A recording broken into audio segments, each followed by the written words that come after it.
Fala pessoal, estamos iniciando mais um Intalks. É um prazer ter você aqui conosco, a sua presença. Já pedindo para você já seguir o canal, caso você não for inscrito, ative o sininho aí, as notificações para você acompanhar os próximos episódios aqui, né? E um recadinho aí para vocês que não seguem a gente no Instagram, a gente está no @intalksoficial, tá ok? Lá tem todas as programações também e as novidades. Bom, estamos com um episódio muito interessante sobre psicologia. Trouxe hoje aqui uma amiga de longa data, desde o ensino fundamental, que a gente se conhece. Ela é estudante de psicologia, está no 6º semestre pela Uninove e também trabalha numa clínica psicológica. Eu vou apresentar ela aqui, mas antes eu vou chamar o espaço dos nossos patrocinadores e voltamos já.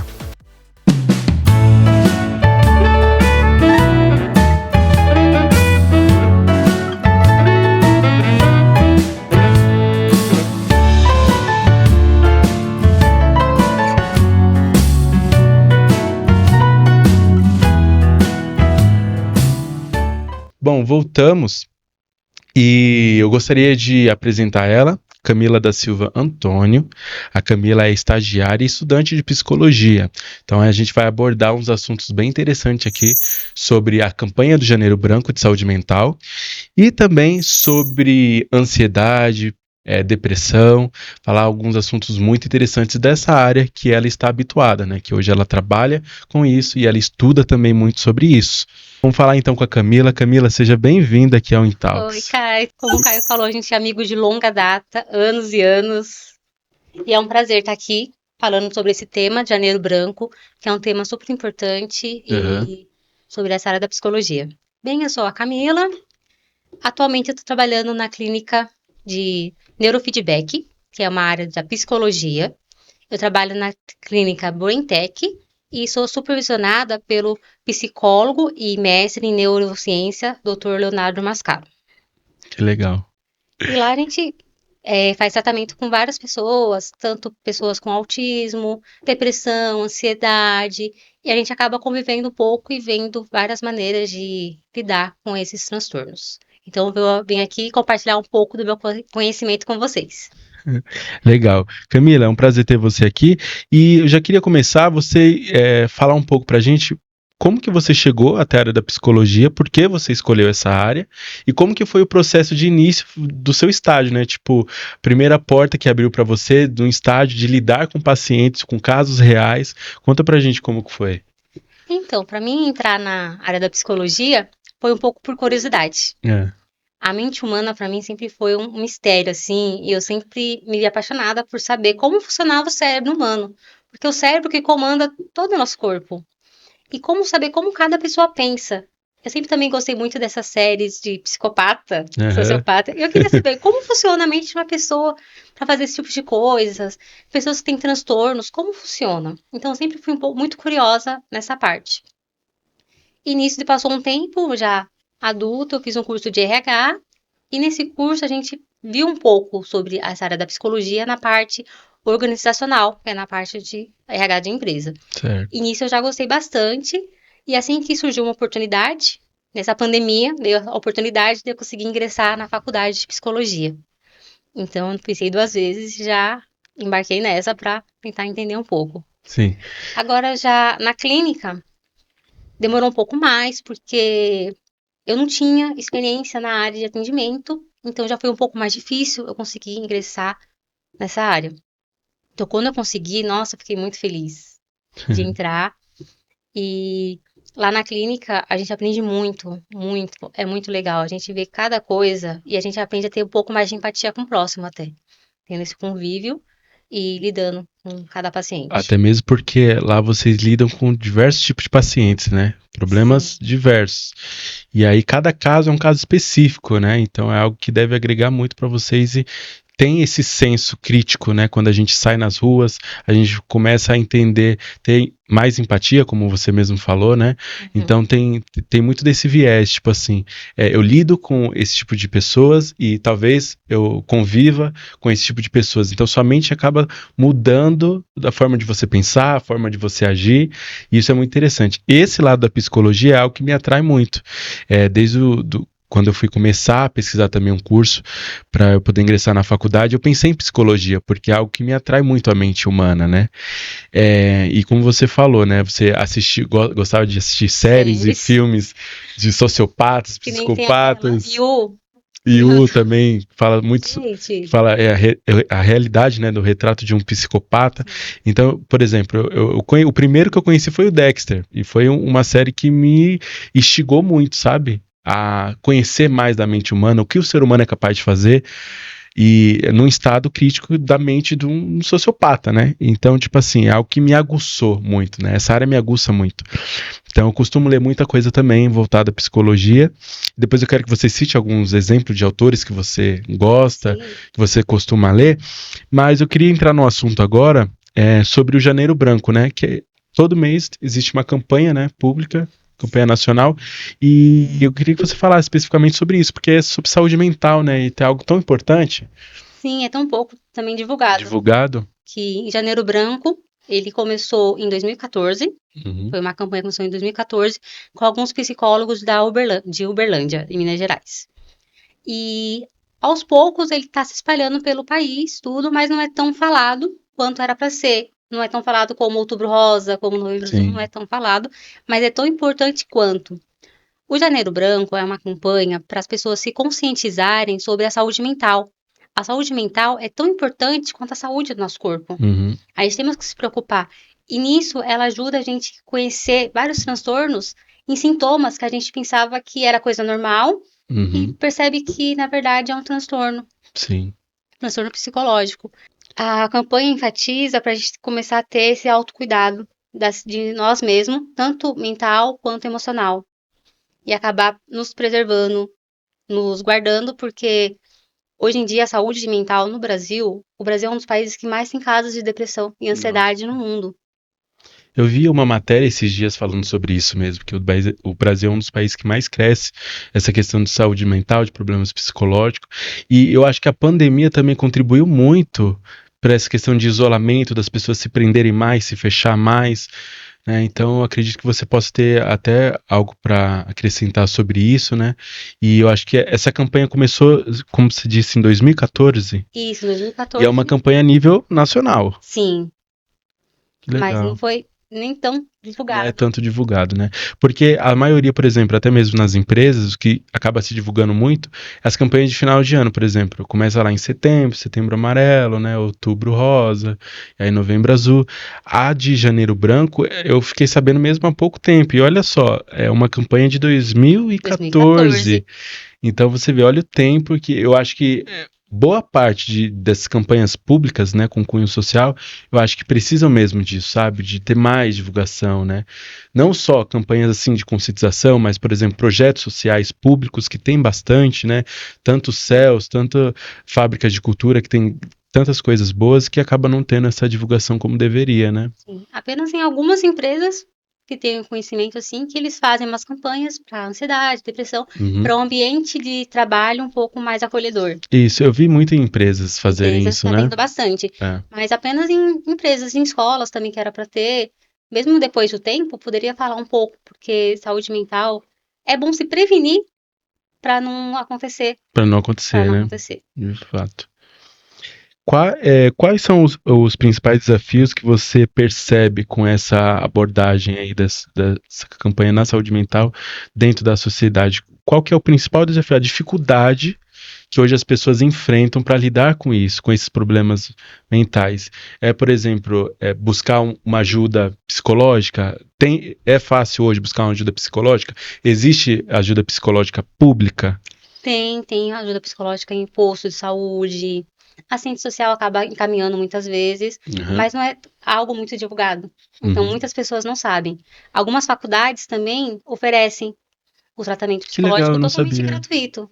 Que legal. A Uninove, a Unip, várias faculdades oferecem, com os estudantes de psicologia, mas tem ali um supervisor, professor, que está supervisionando cada caso. Então, tem. Só que hoje em dia as pessoas ainda têm muito preconceito de falar sobre saúde mental, porque pensa, eu não vou pro psicólogo porque eu não sou louco. As pessoas já têm esse estigma, né? Já tem esse estigma. Ou o psicólogo só trata a pessoa louca. Eu não sou louco, eu não vou me tratar com psicólogo. Então tem muito isso ainda. As pessoas não sabem que o psicólogo é pra você falar, pra você dizer seus problemas, porque transtornos mentais, todo mundo acaba tendo um ou outro. Nossa vida hoje em dia tá muito estressante. Principalmente por falta de sono também, a gente vai falar mais à frente, que traz tanto transtorno mental, falta de sono, que eu não sabia, gente. Dormir faz muito bem, evita muito transtorno. Então, é uma coisa comum, só que as pessoas ainda têm receio de falar. E às vezes por não ter um certo conhecimento, acaba não falando. Sim. E é algo que a gente vem percebendo na sociedade de uma forma até crescente, né? Quando se fala sobre saúde mental, psicologia, às vezes cria uma própria barreira ali. Não, eu não tenho isso, eu não chego nesse nível, né? Mas eu acredito que uma boa parte da sociedade tem estado mais atenta a esses sintomas, né, psicológicos, até porque a própria internet não só ajuda, mas claro que também ela atrapalha muito, mas a internet facilita a busca por conhecimento, né?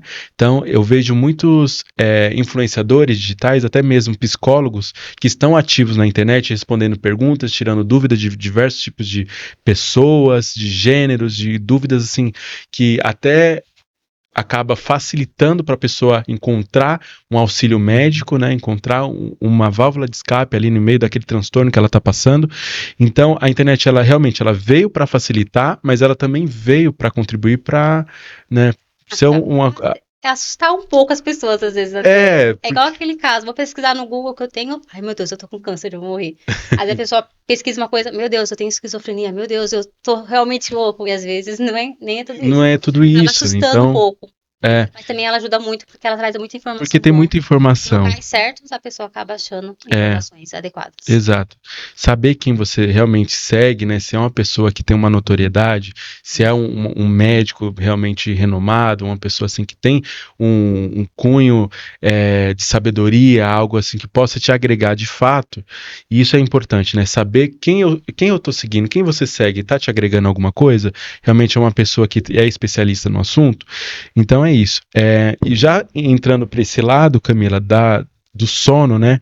Sobre a importância do sono para a saúde mental, eu queria que você explanasse um pouco para a gente como que a qualidade do sono ela pode influenciar na saúde mental, com base em suas experiências, aprendizados acadêmicos, o que você tem visto?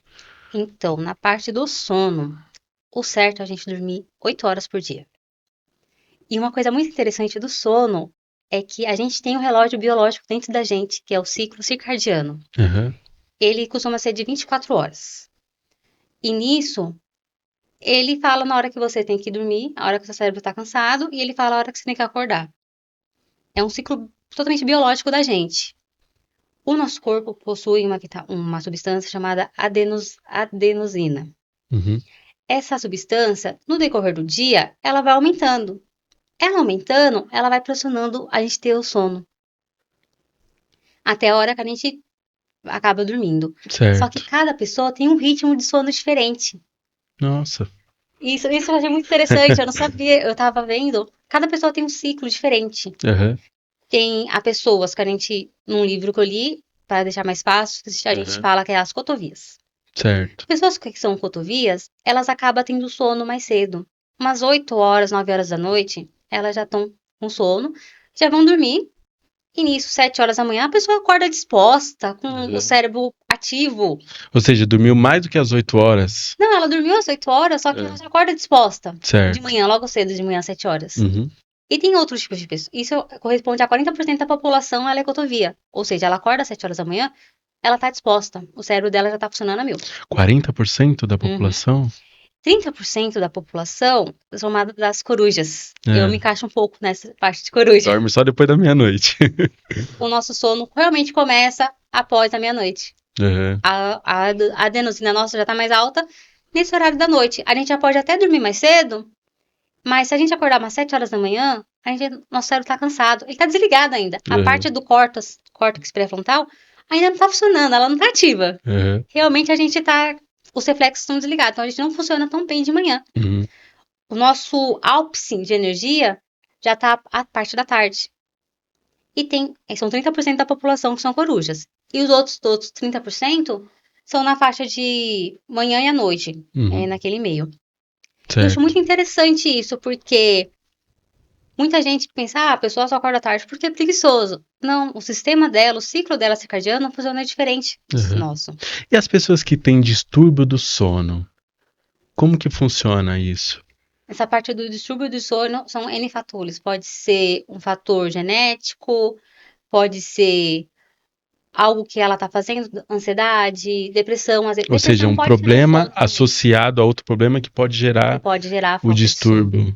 E isso é bom procurar um médico especialista para realmente ver se é isso, para poder tratar com alguma medicação ou algum hábito que a pessoa pode mudar para não ter isso. Que nem o café. Gente, o café faz tão mal nessa parte do sono. Engraçado, isso que eu ia te perguntar.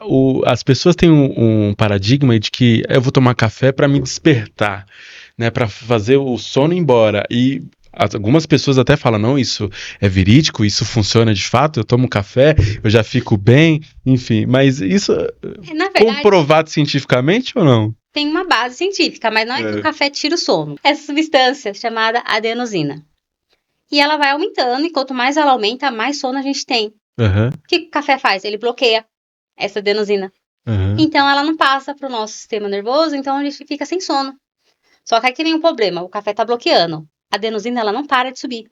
Certo. Ou seja, quando o efeito do café passa, ela vem com tudo. Ou seja, você fica sem sono aqueles períodos. Mas depois vem de uma forma mais intensa. Depois vem o dobro de sono. E nisso do café, ele demora até 5, 6 horas para ele sair do nosso organismo. Nossa.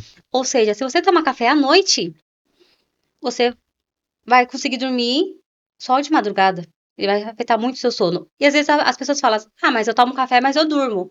Só que você não tem o sono profundo, que é o sono que revitaliza o organismo. Você não vai ter esse sono. Ou seja, o seu cérebro não vai descansar. Ele não vai desligar totalmente para descansar. Caramba, que legal. Queria que você compartilhasse também algumas estratégias ou dicas de melhora do sono. O café você explicou que é uma espécie de bloqueio, né? Sim. E algumas dicas práticas, assim, Camila, para quem tá vendo hoje e fala, eu preciso ter mais disposição para dormir, que eu não consigo hoje. Qual é a dica, assim, infalível ou essencial que você acha que a pessoa precisa fazer? Algumas dicas são você estabelecer um horário para dormir e um horário para acordar. Todos os dias. Não importa se é uma meta, né? Ter essa meta. Eu vou dormir. Os adultos, hoje em dia, para adultos, normalmente, 10 horas da noite, você já pode estar preparando para dormir. E nisso, que já é a hora que a adenosina já está alta do adulto. Porque também tem essa parte que varia de criança, adolescente e adulto. Que faixa etária, posso falar um pouco também, essa variação. Principalmente de adolescente, que os pais brigam muito. E você estabelece uma hora para dormir e uma hora para acordar, desde que seja 8 horas por dia. É muito importante dormir 8 horas por dia para a gente ter realmente o nosso descanso.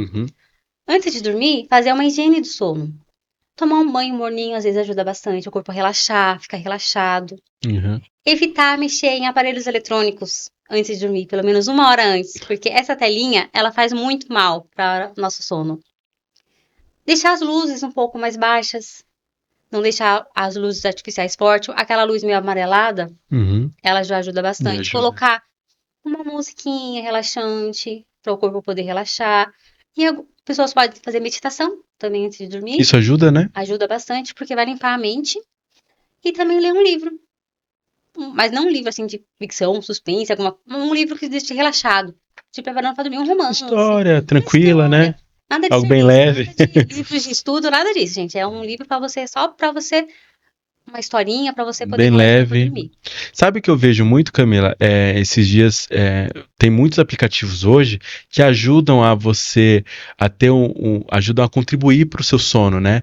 No caso, aquelas músicas relaxantes, que dizem que são muito terapêuticas. É terapêutica essas São músicas terapêuticas que contribuem até para facilitar a vinda do sono ali naquele momento. E eu utilizo, né? Às vezes a Alexia, deixo ela tocando lá algo bem assim, bem leve, às vezes barulho de chuva também já me faz me adormecer assim, e para mim é uma coisa bem terapêutica, sabe? Isso é por causa que relaxa o organismo, solta às vezes dopamina, que é aquela sensação de prazer, e faz a gente relaxar e acaba descansando melhor. Que legal. Essa parte que eu falei da adenosina, só incrementando um pouco, a diferença, gente, é que assim, em crianças, elas acabam dormindo mais. Crianças, é mais de 8 horas por dia que a criança dorme, principalmente bebês, eles dormem muito. Até porque a energia que eles têm, né? E o sono deles é mais diferente do nosso. Eles não dormem 8 horas a noite inteira, eles acabam acordando no meio da noite. No meio da noite. Então o sono deles é meio curtinho. E a hora do sono deles, que tá mais alta, às vezes é 8 horas da noite. Então, ou seja, a criança dorme cedo, ela já tá cansada, o horário dela dormir é cedo, e nisso ela acorda cedo. Os pais reclamam muito, meu filho acorda às 7 horas da manhã. Mas é o horário que o relógio dele biológico tá falando, tá de dia, vamos levantar. E 9 horas da noite, 8 horas, o relógio dele tá falando, hora de dormir, é pra você dormir. Então é bom vocês colocarem crianças dormir umas 9 horas da noite, tirar telas, fazer essa rotina do sono para a criança ter o desenvolvimento.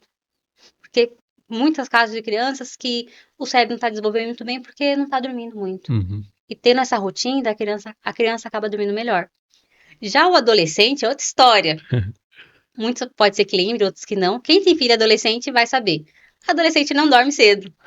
Adolescente não dorme cedo e adolescente acorda só depois das 11. Isso porque o relógio biológico do adolescente funciona diferente. Ele vai sentir sono lá para as 2 horas da manhã. Quando dá 2 horas da manhã, 3 horas, o cérebro dele vai falar: agora tá de noite, eu vou dormir. Então, é a hora que a adenosina vai estar mais alto, o relógio dele circadiano vai estar falando para ele dormir, ele vai dormir. 7 horas da manhã, o adolescente é na hora que ele tá tendo sono profundo dele. Tanto é que tem até umas campanhas de alguns psicólogos que estão fazendo, tem vários artigos, que é muito errado o adolescente estudar de manhã. Porque essa hora da manhã, ele não tá funcionando. O cérebro dele tá totalmente desligado, porque ele dormiu tarde e ele vai acordar tarde. O relógio dele biológico é pra ele acordar tarde. Então, até os 24 anos, é meio que desregulado o nosso ciclo circadiano. A partir dos 24, que é quando a gente sai da adolescência, que entra na fase adulta, que é o jovem adulto, é que começa a se estabilizar mais. Aí a gente vê se a pessoa vai ser mais cotovia ou se vai ser mais coruja. É quando começa a se estabilizar. Entendi. Quais são hoje, porque eu estava até entrando nesse assunto com você, pedi para você falar depois, quais são os autores que você mais costuma ler hoje sobre saúde mental, psicologia, enfim, em geral, que você mais gosta? Um livro muito interessante sobre o sono se chama Por que Nós Dormimos. Ele é um livro maravilhoso, ele está numa linguagem muito simples, então é muito fácil de a gente entender. Ele dá dicas de sono, explica como funciona o sono, explica até usos de quando a pessoa vai viajar, que o sono atrapalha, que vai para outro país e é totalmente diferente. Regula tudo, né? Ele dá até dicas. Esse livro é o máximo. E também quem tem interesse sobre psicologia tem o livro Tudo que Você Precisa Saber sobre Psicologia. Só não me lembro o nome do autor. E o livro O Cérebro Emocional, que fala bastante um pouco sobre ansiedade também, que a gente vai falar. É um livro muito interessante também. Que legal. Eu costumo ler também, nacional aqui, Augusto Cury, que ele estuda um pouco sobre a mente também, muito bom. Tem um livro dele sobre ansiedade também, que é magnífico. E já vamos entrar então nesse assunto de ansiedade. Eu queria falar com você algumas coisas para a gente abordar, algumas práticas, né, e reflexões pessoais que eu gostaria que você falasse sobre a questão da ansiedade, né? Eu acho que o Brasil hoje é um dos países que mais tem casos, pessoas ansiosas, ainda mais depois da pandemia, que realmente extrapolou esse número, né? E como que a ansiedade, ela acaba se manifestando na prática, assim? Você que está trabalhando na clínica, né, já pegou alguns casos. Como que isso funciona na prática? Então, na verdade, a ansiedade é natural do ser humano. É muito normal, gente, a gente ter ansiedade. O que é ansiedade? A ansiedade, ela prepara o nosso corpo para algum perigo eminente. Ou seja, ela acelera o coração, ela não está preparando a gente para alguma coisa perigosa, ou para a gente lutar, ou para a gente fugir. Certo. É um sistema natural que veio desde lá do tempo dos homens das cavernas, ela veio. E ela é uma ajuda para proteger a gente. A gente já fica tenso, já se preparando para o pior. Então, às vezes até, assim, para algo desconhecido, que nem aqui podcast, eu já fiquei um pouco ansiosa, dá aquele friozinho na barriga, aquela suor da mão, porque é uma coisa desconhecida, é uma coisa nova. Então, ela já fica assim, alerta. Pode ser que seja perigo. É algo como se fosse uma autodefesa. Isso, é uma autodefesa da gente. Ela prepara a gente para algum perigo que está por vir. Nesse sentido eu não imaginava que era ela assim. é totalmente natural. É natural, gente. Vai fazer alguma coisa nova, vai conversar com alguém novo, sentir esse receio, esse medo, essa tensão, isso é natural. Só que a ansiedade normal, com o decorrer daquilo que você está vivendo, que você vai enfrentar, ela é temporária, ela vai passar. Ou seja, estamos aqui no podcast, antes de vir já estava nervosa, mas estando aqui já vai passando, já vai voltando ao normal. Quando ela vira um transtorno, que aí é o transtorno de ansiedade. Certo. São diversos transtornos de ansiedade, não é apenas um, são vários. Quando ela atrapalha a sua vida, ela te impede de viver alguma coisa. Aí é quando ela vira um transtorno. Ah, eu não tô conseguindo. Ah, eu não vou por causa que eu tô com medo, porque. E começa a passar várias coisas na nossa cabeça e aí sim já vira um transtorno. Aí nisso que tem. O mais comum é o TAG, que é o transtorno de ansiedade generalizada. Certo. Esse transtorno é assim, gente. A pessoa fica pensando em coisas. Ah, eu não. Uma apresentação do trabalho, da faculdade. Ah, eu vou apresentar. Ai, mas a sala não tá gostando. Ai, mas eu vou reprovar. Ai, porque o professor não tá gostando. Ai, porque eu não sou boa no que eu tô fazendo. E vem vários pensamentos ruins para aquilo. E a pessoa só vai apresentar um trabalho. Sim. E nisso a pessoa já fica agitada, já começa a bater o pé, já começa a ter esses coisas de bater o pé, já começa a ficar tensa. Porque você nunca vai ver uma pessoa normal, que. Normal não, né? Que não tem esse transtorno, assim, tensa. Mas você vai ver um ansioso tenso. Naturalmente, o ansioso começa, ele vai ficar tenso. Tanto é que tem até um estudo que para saber se o cérebro de um ansioso que deixa ele tenso ou se o corpo tenso deixa o cérebro ansioso. Tem isso também. Nossa. Tem casos de pessoas com problema na coluna ou com alguma dor que ela começa a ficar tipo tensa porque tá doendo. Nisso o cérebro começa a achar que é perigo e começa a vir várias coisas na cabeça. Nossa, muitos gatilhos, né? Muitos gatilhos e a pessoa com esse estando tensa, ela acaba levando a ansiedade e muitas vezes a ansiedade acaba levando a pessoa a ficar mais tensa. E nisso é o transtorno de ansiedade generalizada. Também temos o transtorno de ansiedade, que é bem conhecido, que é o famoso TOC. Transtorno obsessivo compulsivo. Esse é bem comum também, gente. A cabeça da pessoa fica vindo vários pensamentos automáticos. Sim. Ah, ela pensa assim, eu tenho que lavar a mão 5 vezes, porque senão algo de ruim vai acontecer. E ela não consegue evitar. Eu tenho que bater na porta várias vezes, porque senão minha mãe vai morrer, meu pai vai morrer. Já é algo compulsivo, né? Já é o compulsivo. Ela vem da ansiedade, é o transtorno de ansiedade. Eu lembrei de um filme, acho que tem um filme chamado Toque, que é com a Tata Werneck. Sim. Que ela fala sobre que a personagem ela tem esse transtorno, né? E o filme é de uma maneira cômica, de uma maneira bem engraçada, só que é algo sério, né? Que acontece com muitas pessoas, né? E você costuma atender esse tipo de paciente lá na clínica? Temos pacientes com TOC, temos pacientes com transtorno generalizado, temos pacientes com transtorno do pânico, que também vem da ansiedade. Vem da ansiedade. Transtorno do pânico, a pessoa fica pensando, eu vou para aquele lugar e eu vou ter crise de ansiedade. Aí nisso, a pessoa começa a ficar com aquele medo, vem vários pensamentos na cabeça, o corpo começa a se preparar para aquele coisa iminente. Então, o coração acelera. Por que o coração acelera? Para mandar sangue, tanto para as pernas ou para os braços, para você ou lutar ou para você fugir. Então, o coração acelera. É algo natural, né? O corpo, tem até um livro que chama O Corpo Fala, né? Nisso, o corpo vai se parar, vai ficar tensa, a pessoa vai ficar com falta de ar e ela vai passar mal. Então, o transtorno do pânico, a pessoa fica com medo de fazer ou ir a certos lugares porque ela acha que ela vai ter crise. E esse medo faz ela ter a crise antes de ir para esse lugar. Nossa. Então, aí a pessoa fala, eu não vou. Tem um gatilho, né? Ela fala assim, eu não vou pra escola porque eu vou ter crise. E nisso ela já começa a ter aquele negócio ruim e já tem a crise, às vezes na rua, às vezes em casa, começa a ficar com medo, aquele receio. Sim. E começa a evitar de sair de casa. Também temos os transtornos muito também comum, é o transtorno social. Que é um transtorno se você ter medo de pessoas. Você fica ansiosa.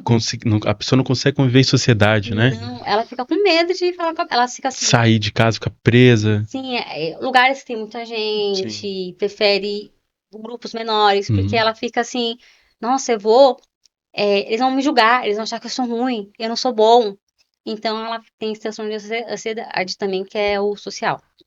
Então, são vários transtornos de ansiedade. Então, por isso é bom procurar ajuda para saber qual transtorno de ansiedade você realmente tem, para você poder enfrentar isso. Porque se tá te impedindo de viver, tem que procurar ajuda. Tem que procurar ajuda. Sim. Inclusive, que eu te falar isso, né? Algumas práticas assim. A primeira, óbvio, é a gente procurar ajuda médica, isso. Né? Psicológica, mas, por exemplo, se a pessoa tá ali com algum transtorno, né? Algo ali que ela já vem sofrendo há um tempo e ela ainda não procurou ajuda. Claro que o essencial é procurar ajuda. O que pode fazer para ela, uma prática, uma dica assim para ela poder conseguir se acalmar os níveis do seu corpo, se acalmar para conseguir controlar essa ansiedade? Respiração profunda. Ajuda bastante? Assim, a pessoa tá nervosa, essa respiração, você respira e expira. Certo. Tentar manter a mente, pensar, é algo normal, vai passar, vai passar. Tentar trazer pensamentos bons. Às vezes ouvir uma música tranquila de meditação, até o corpo se acalmar. Tentar relaxar o corpo, porque é isso. O corpo tenso faz a mente ficar a mil. Você relaxando o seu corpo, nesse sistema de respiração, esse exercício, vai relaxar seu corpo. E nisso vai fazer você se acalmar um pouco e diminuir a crise de ansiedade. Que legal.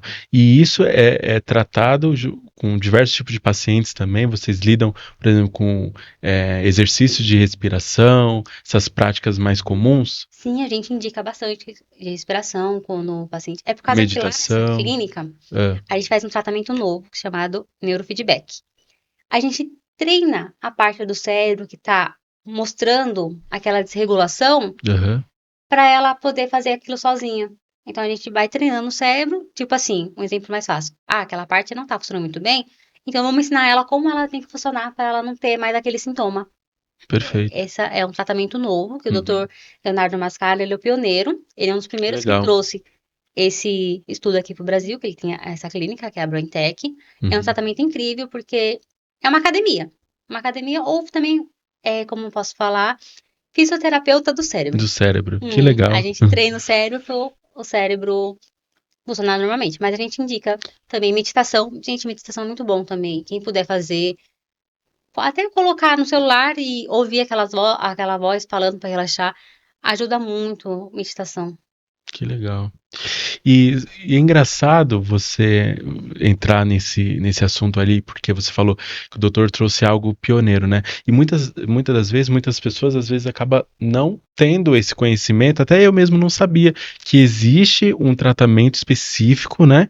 Que é como se fosse uma base de treinamento para o seu cérebro, né? Isso, é um treinamento. É algo totalmente novo, eu nunca ouvi falar, né? Não, veio, o doutor trouxe aqui pro Brasil. Que legal. Não é tão comentado, não é tão divulgado, mas o trabalho dele é excelente. Que legal. E a gente vê os resultados em vários tipos de pessoas melhorarem 100%. E ainda mais hoje que a tecnologia avançou muito, então às vezes a gente costuma ver bastante estudos novos, né? E isso ajuda, né? Contribui. Acredito que vocês devem utilizar até, por exemplo, aparelhos, né? Sim, tem todos os equipamentos. Os equipamentos específicos para poder fazer esse tratamento. É um tratamento diferenciado que usa softwares específicos. A gente coloca uma touca no paciente para poder fazer a leitura eletrocefalográfica. Certo. É um nome bem grande, gente, é um eletro do cérebro. Para poder olhar as ondas cerebrais das pessoas para ver realmente o que ela tem. Que legal. E voltando para a área acadêmica, né, considerando aí toda a sua jornada acadêmica, você já está no 6º semestre, falta o quê? 2 anos, né, 4 semestres para você terminar aí sua faculdade. E já considerando toda a sua jornada acadêmica, existe alguma reflexão pessoal que desde que quando você começou e todos esses anos que você vem estudando, ali você parou para, tipo, eu não pensava dessa maneira, agora eu tô mudando totalmente meu pensamento, porque isso agora fez com que eu refletisse, e agora, através desse estudo, através dessa ótica nova que você acabou tendo, te fez, tipo, mudar por completo, assim. Empatia. A empatia. Você tinha essa dificuldade com a empatia? É que às vezes você olhava certas coisas e falava assim, ai, médico, frescura. Aquele julgamento que às vezes a gente nem controla, sabe? Isso, bem isso. Aquele julgamento ali, ai, se fosse eu, não faria isso. Todo mundo acaba tendo. Mas estudando, a gente vai vendo que cada ser humano é um ser diferente. Uma coisa, eu posso passar pela mesma coisa que você passou, mas eu vou ver com outros olhos de você. Por causa você se colocar no lugar da outra pessoa, né? Eu vivi experiências diferentes. Eu nunca vou saber o que você tá sentindo. Exato, porque eu não vivi as experiências que você teve. Uhum. Então acaba a gente tendo esse olhar mais empático. A gente vai vendo coisas novas que a gente nem imaginava que existia, a gente acaba aprendendo. E cada vez mais aparecem mais coisas. Uhum. E que nem nosso DSM, a gente tem um DSM, que tem todos os transtornos. Ele foi atualizado recentemente, para incluir mais alguns e especificar mais alguns transtornos também. Caramba. Então, é uma coisa que você vai vendo assim, aí depois você acaba pensando, a pessoa passou por isso? Mas pode ser isso e isso. Você acaba analisando um pouco as pessoas depois disso.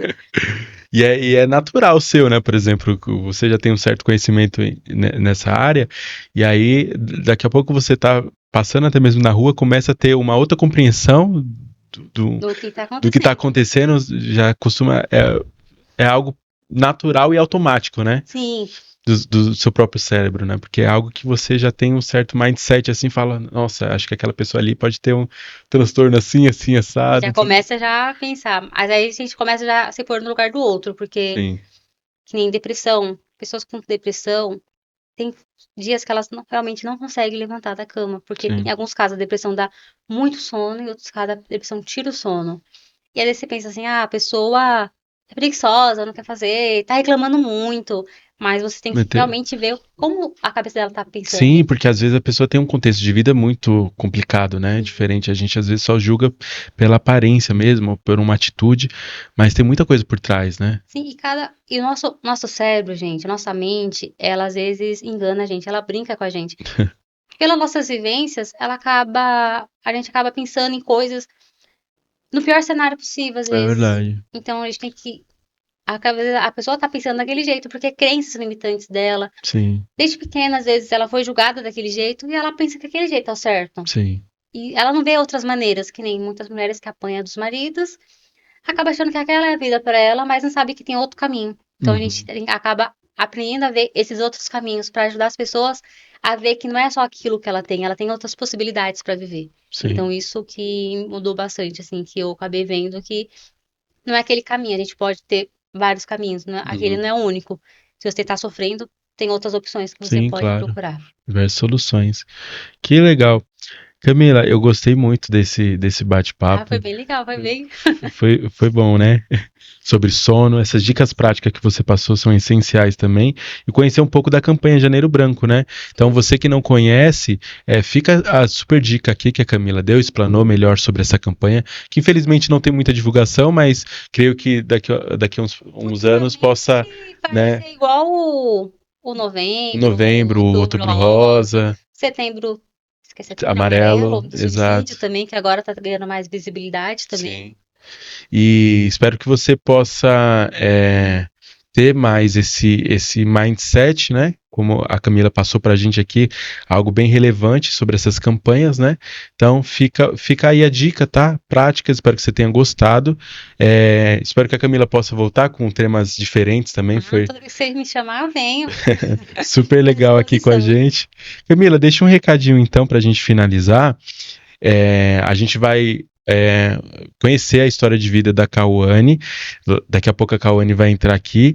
Antes da gente finalizar e chamar a Cauane, deixa um recadinho aí pro pessoal, passa suas redes sociais, pro pessoal te conhecer melhor. Então, gente, quem quiser me seguir, meu Instagram é psicomila.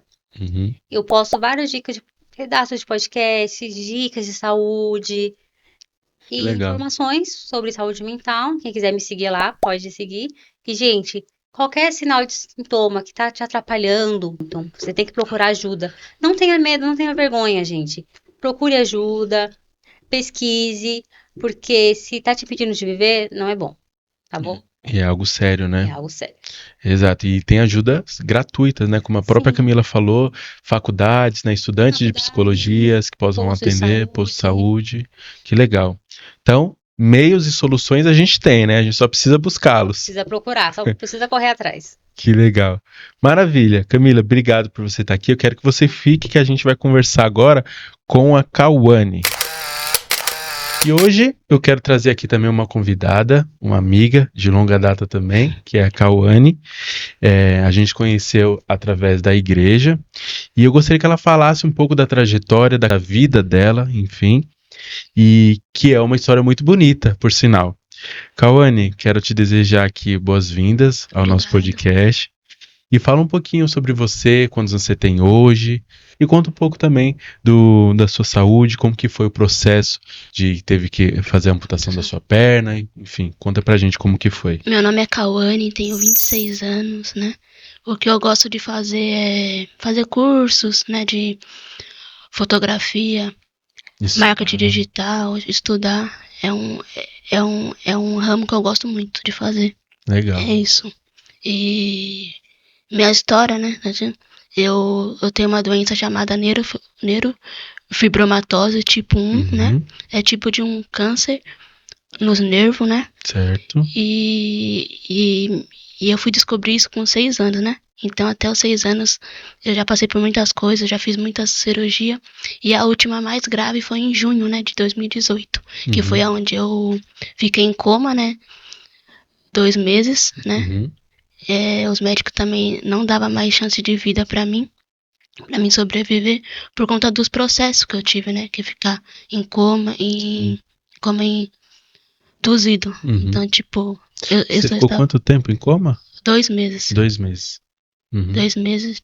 E a doença você descobriu desde os 6 anos? Desde os 6 anos de idade eu descobri. Mas que foi avançando mesmo foi em 2018. Certo. Que foi quando eu fui tirar apenas um nódulo da perna, né? Aí teve essa complicação de eu ficar em coma, essas coisas.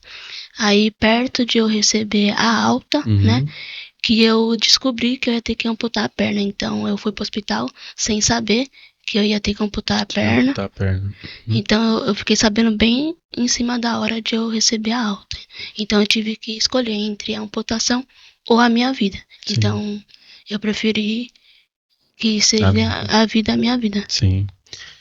Que legal, assim, essa história é uma história bem impactante, bem bonita mesmo, e hoje você é um exemplo de superação. A Cauane, eu conheço ela da igreja, e ela é uma referência entre os meios dos jovens, porque a gente sabe como que é jovem, né, adolescente, jovem, e muitas vezes a preguiça bate, né, acontece muito com os jovens, e a Cauane é incrível, assim, porque ela é uma pessoa que, independente, pode estar caindo o mundo lá fora, caindo água, enfim, uma chuva imensa, a Cauane tá lá de prontidão. Então, tipo, esse entusiasmo dela é uma referência, sabe? Essa capacidade dela de querer estar junto, sabe, de estar ali com o pessoal, com as pessoas.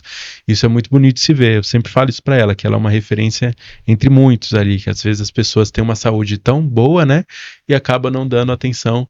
E como a própria Cauane diz, né? Que, tipo, essa força de vontade. Força de vontade que ela tem, exatamente. Isso é muito legal de se ver. E, Cal, qual foi os grandes desafios para você? Você se viu, né, agora numa nova situação, numa nova fase da sua vida. Qual foi o principal desafio? Foi lidar com essa sua nova condição de ter que viver assim? Ou você seria mais a respeito com o que a sociedade acaba transparecendo ali, que você percebe, talvez um preconceito, algo do tipo? Existe muito isso, né? Eu acho que pra mim foi lidar, né? Primeiro, antes eu tinha que lidar, pra depois lidar com as pessoas lá fora, né? Certo. Então eu tive que trabalhar muito o meu psicológico, né? Pra lidar com as pessoas lá fora, o que as pessoas iam dizer para mim. Mas eu fui muito bem, lidei muito bem, né? Com isso. Sim. Né? Muitos psicólogos achavam que eu não ia lidar com isso, né? Mas eu me lidei muito bem com tudo, com cada processo, né? Pro cirurgia. Porque, querendo ou não, é um processo muito difícil de se lidar, né? Porque também vem a dor fantasma. Então, aquilo também mexe com o nosso psicológico, né? Querendo ou não. Mas eu me lidei muito bem com cada processo que foi dado pra mim. Então, você fez um tratamento psicológico, então, por quanto tempo, mais ou menos? Então, eu fiquei uns 4 meses, né? Porque, querendo ou não, foi um susto pra mim, né? Algo de repente, né? Foi de repente, imaginava, tipo, eu entrei no hospital pensando que eu ia sair com a minha perna, mas saí de outro jeito. Então, eu tive que ter um processo de um psicólogo pra lidar com algo pra lidar novo, com né? aquilo que que eu ia ter que enfrentar, né? O resto é da minha vida. Não era só por um pouco tempo, ia ser pro resto da minha vida. Qual é a percepção que você teve das pessoas ao seu redor depois que você teve que fazer a escolha? Tem pessoas, né, que acham que porque nós é amputa a perna, que nós é deficiente, nós precisa de ser uma coitada, né? Mas não, nós temos que mostrar pra eles que nós somos capazes de qualquer coisa. Não dar uma de coitada, as coisas. Porque muitas pessoas acham, eu vou ajudar ela porque ela não vai conseguir. Sim. Mas nós temos que mostrar que nós somos capazes. Às vezes não pergunta, coisa, né? Você precisa de uma ajuda? A pessoa já quer ajudar, já quer ajudar sem perguntar. Sem perguntar. Verdade. No outro podcast que eu fiz sobre Libras, né? O Ednilson, que ele é intérprete de Libras, ele comentou, né? Uma situação que, tipo assim, ele já estava incluso no meio ali, estava numa sala com algumas crianças e tinha um rapaz cadeirante. Uma criança cadeirante, né? E aí eles iam fazer uma dinâmica em grupo ali, junto com as crianças, e eles começaram a montar uma espécie de banco para a criança sentar, né, para poder ficar confortável ali, né, sair da cadeira, né, que ela precisava sair da cadeira. Só que aí eles estavam preocupados, como que a gente vai fazer, o que podemos fazer aqui para ajudar, vamos pegar esse banco, vamos pegar isso aqui, vamos pegar isso aqui. E aí a própria criança olhou para ele e falou assim, ei, vocês estão se preocupados, vocês estão fazendo isso daí por mim? Aí ele, mas vocês podiam ter me perguntado, eu posso sair da cadeira, vocês estão preparando algo ali, um trajeto para me chegar até aí, mas, sabe? E aí, tipo, eles nem imaginavam. Não imaginava e não perguntou, e a própria criança que disciplinou eles, falou, não, vocês podiam ter me perguntado. Então, tipo assim, tem muito disso, né? Tipo, às vezes você não precisa de ajuda, e às vezes as pessoas já querem demonstrar, né? Ajuda pra você. Elas não vê ali uma pessoa capaz de fazer as coisas, então elas querem fazer por elas, que nem tem muitas pessoas que teve derrame, que teve alguma coisa. Gente, é muito errado você falar com a acompanhante da pessoa, ele precisa disso. A pessoa tá ali, ela tá ouvindo, ela pode, às vezes, muitas vezes ela pode responder. Sentir mal, né, também. E ela se sente mal, né? Porque ela fala, não tô aqui, ninguém tá me vendo. E um exemplo também que o próprio Ednilson falou também nesse episódio, que ele, como ele é intérprete de Libras, às vezes ele acompanha pacientes nos consultórios, e aí o doutor fica, fala pra ele isso. Isso é muito errado. Aí ele, doutor, ele consegue te ouvir, o senhor pode falar, e eu interpreto aqui pra ele. Não, mas... Sabe, eu acho que é um próprio estigma, né, da sociedade de que não, a pessoa tem que falar por ela, eu tenho que responder por ela, enfim. Então acho que vem muito disso, sabe, das pessoas primeiro parar para refletir, não, calma, deixa eu falar diretamente com a pessoa, né, porque a pessoa tá ali, né. E eu queria saber, Cal, também, como que foi para você o processo de aceitação de sua nova condição, né? Claro, no começo eu acho que foi muito difícil, né? Mas depois, você mesmo disse que teve ajuda psicológica, então para você acabou tendo esse apoio, esse auxílio, essa ajuda psicológica, contribuiu também para você se aceitar mais, né? Conta pra gente como que foi isso. Então, se eu não me aceitasse, quem ia me aceitar depois? Então eu tive isso na mente. Sim. Então, se eu não me aceitasse, quem ia me aceitar? Ia ficar dentro de casa. Presa, essas coisas, ia piorar mais. Então eu coloquei na minha cabeça que eu ia me aceitar da forma que Deus quis, porque nada acontece por acaso, tudo tem um porquê. Então se aquilo aconteceu comigo, foi por um propósito. Então eu tinha que enfrentar de cabeça erguida, e quando você enfrenta as coisas de cabeça erguida, muitas coisas mudam. A sua mente muda, o seu psicológico muda. Então, isso que fez eu me aceitar. Eu, primeiramente, me aceitar, para depois ver o que as pessoas iam me aceitar também. E, por exemplo, hoje a gente encontra muitos meios de acessibilidade, né, na cidade. Espero que isso cresça, né? Mas, por exemplo, tem lugares que você deve ter frequentado que tipo, não tinha um acesso facilitado, né? Então, hoje você acredita que há muita falta disso? Ou que igual metrô e estação muitas das vezes está quebrado, público, né? Elevador, aí tem que descer de escada. Acho que isso atrapalha muito qualquer pessoa que tem deficiência, né? Então acho que isso prejudica muito, né, a nossa população. dessas pessoas com deficiência. Precisa ter mais acesso, né? Muito acesso. Facilitado. Cal, pra gente finalizar, você é uma pessoa de muita fé, pelo que eu te conheço, né? Sim. Então, eu acredito que essa parte sua, eu acho que você se apegou bastante, e você hoje é um exemplo lá, né, no nosso ministério, na nossa igreja, onde a gente congrega. Então, fala um pouco pra gente sobre essa sua fase, como que a igreja te ajudou, te contribuiu pra você levar mais essa vida. A igreja mais me ajudou leve. muito em estar em comunhão comigo, né? Uhum. Porque quando você tá junto, você não se sente sozinha, não se sente isolado. Então, acho que isso ajudou muito eu, né? Uhum. Não me senti, tipo, incapaz, né? Então, Sim. quando nós tá em grupo de célula, em igreja, isso ajuda muito, né? Você não se sentir sozinho. Então, tipo, querendo ou não, a igreja me abraçou muito. Então, isso ajudou muito eu, né? Tá com eles, tá envolvido com os pessoal da minha célula, da minha igreja. Então, isso ajudou muito. Que legal. E a minha fé também, E né? a sua fé. Minha fé me ajudou muito, né? Se não fosse a minha fé, hoje hoje eu não estaria fazendo o que eu faço. Sim, que legal. Bacana. Linda a sua história, Cal. Eu vou colocar até algumas imagens aqui. Você até saiu com fotos com famosos. Sim. Que legal. Eu saí com a Loki, né? Com o Celso Portioli. Eles foram essencial, né? A Loki mesmo, porque antes de eu botar a perna, que eu, né, recebi a visita dele, do Alok. Bacana.